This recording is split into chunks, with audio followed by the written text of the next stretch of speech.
Naging emosyonal si Claudine Barreto na mapapag-usapan ng lagay ni Comedy King Dolphy. Maalaga at maalalahanin daw si Dolphy na parang tatay na rin niya.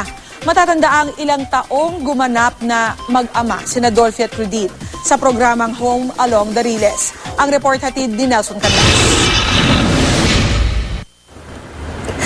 Hindi ko nga alam saan ko makukuha yung strength na pumunta dun sa ospital eh.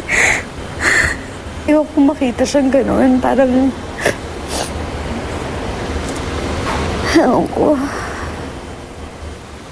Hindi napigilan ni Claudine Barreto ang maging emosyonal ng aming pag-usapan ng kalagayan ng King of Comedy na si Dolphy. Isa si Claudine sa anak ni Pidol sa comedy sitcom na Home Along the Riles noong 1990s. Ninong din niya si Dolphy sa kanyang kasal. Ayon sa aktres, isa raw si Dolphy sa mga pinakamalapit sa kanya sa showbiz. Kaya nang lumabas ang balitang critical na ang kondisyon ng Comedy King, matinding kalungkutan ang nararamdaman ng aktres. Depressed.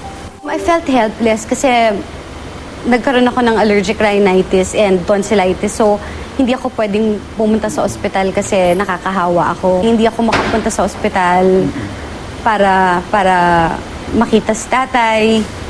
13 years old daw si Claudine nang unang makatrabaho ang Comedy King at tumagal hanggang magdalaga siya. Maalaga at parang bunso raw kung ituring ni Pidol si Claudine. At hindi raw malilimutan ng aktres kung paano siya ginabayan ng kanyang tatay Dolphy noong 2002, ang panahon na dumaan siya sa matinding intriga. Ito ang taon na namatay ang dating boyfriend ni Claudine na si Rico Yan. Parang isang ama, hindi raw siya iniwan ni Mang Dolphy sa gitna ng mga pagsubok. Umaasa si Claudine, bubuti ang lagay ng kanyang tatay-tatayan sa showbiz. Plano na raw niyang dumalaw sa ospital sa susunod na mga araw. Nelson Canlas, Nakatutok, 24 Oras.